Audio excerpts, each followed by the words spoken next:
বেনজির সম্পর্কে ইউটিউবে যে সমস্ত কথাবার্তা বলা আছে তাতে উনি সরকারকে থ্রেট করতে পারেন বা সরকারের জন্য তিনি থ্রেট হতে পারেন, এই রকম ডকুমেন্ট নাকি তার কাছে আছে। সব মিলে বেনজিরের পরিবারের নামে 12টি ফ্ল্যাট, বিভিন্ন জেলায় 697 বিঘা জমির খোঁজ পাওয়া গেছে। ক্ষমতাসীন আওয়ামী লীগ খুব জোর দিয়ে বলছে অপরাধীর শাস্তির সৎসাহস একমাত্র আওয়ামী লীগই রাখে।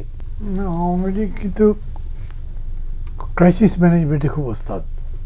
নিজেদের ক্রাইসিস হোক, দেশের ক্রাইসিস হোক পারে তা বলবো না, কিন্তু নিজেদের ক্রাইসিসকে একভাবে ধামাচাপা দেওয়া, অন্যের উপর দিয়ে দেওয়া, এগুলো করতে পারে। বেনজির তো একদিনে তৈরি হয়নি। এই বেনজির আগে অন্যান্য পদে ছিলেন, র্যাবের প্রধান ছিলেন। র্যাবের প্রধান থাকা অবস্থাতে এখন যেরকম আজিজ স্যাংশন পেয়েছিল সেরকম স্যাংশন পেয়েছিলেন, পুরো র্যাবের উপর স্যাংশন দেওয়া হয়েছিল। তারপরেও এই সরকার তাকে জাতিসংঘে নিউ ইয়র্কে পাঠিয়েছিল প্রতিনিধি করে। তার মানে তখন তারা আমলে নেয়নি। তার সম্পর্কে যে সমস্ত কথাবার্তা শোনা গেছে, গুজব শোনা গেছে বা যেভাবেই বলেন না কেন, সেই সম্পর্কে তারা কোনো রকম আমল নেয়নি।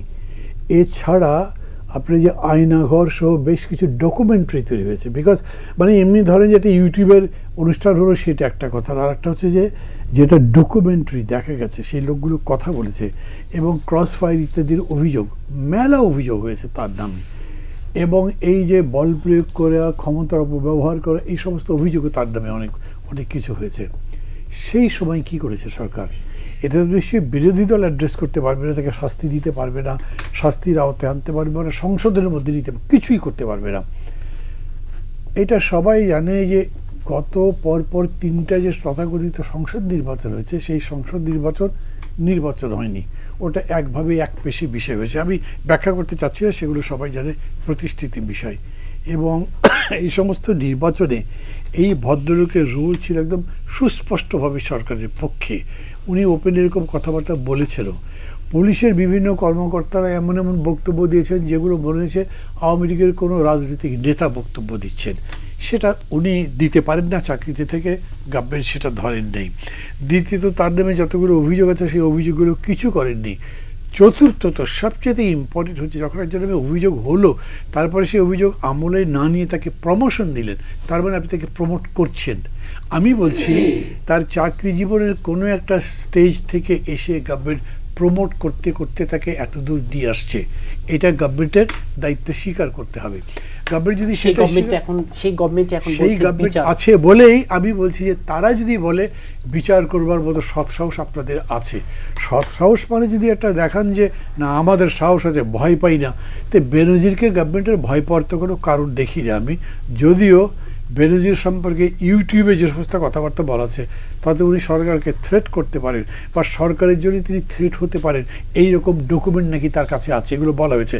সেগুলোর মধ্যে আমি মানে আমার নিজস্ব বক্তব্য দিয়ে প্রতিষ্ঠা করার চেষ্টা করছি না, কিন্তু সেই বিষয়গুলো আছে। বড় কথা বলি আপনাকে, অভিযোগ দেওয়ার আগে যখন কালের কণ্ঠ তার উপরে নিউজটা ছাপলো তখনই তো বিবেচনা নেবার বিষয় ছিল। বিকজ কালের কণ্ঠ বলেন যে কোনো পত্রিকা যখন একটা বিষয় এরকম করে লেখে তখন কনসার্ন অথরিটি যারা তারা কগনিশনে নেওয়ার কথা, তারা কগনিশনে নিয়েছেন যে তার কোনো প্রমাণ নেই, বরঞ্চ তারপরে একটা ইনভেস্টিগেশনের কথা হয়েছে। সেই ইনভেস্টিগেশন দুদক করতে চেয়েছে, গভর্নমেন্ট বন্ধ করে দিয়েছে। গভর্নমেন্ট বন্ধ করেছে কীরকম করে? কোর্টের একটা রায়ের মধ্যে দিয়ে।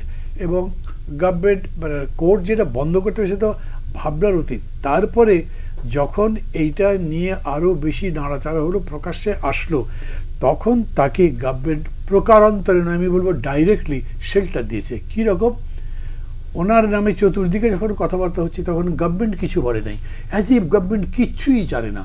দেখেন, অপোজিশনের কোনো একজন নেতার নামে যদি গভর্নমেন্টের ওয়ারেন্ট থাকে বা পুলিশের ওয়ারেন্ট থাকে, ও মাটির তলে থাকলে সেখান থেকে খুঁজে বার করে ফেলে। আর এই লোকের নামে এত কথাবার্তা গভর্নমেন্ট যেন কিছুই জানে না যে সে বিদেশ চলে গেছে, কিন্তু উনি গেছেন।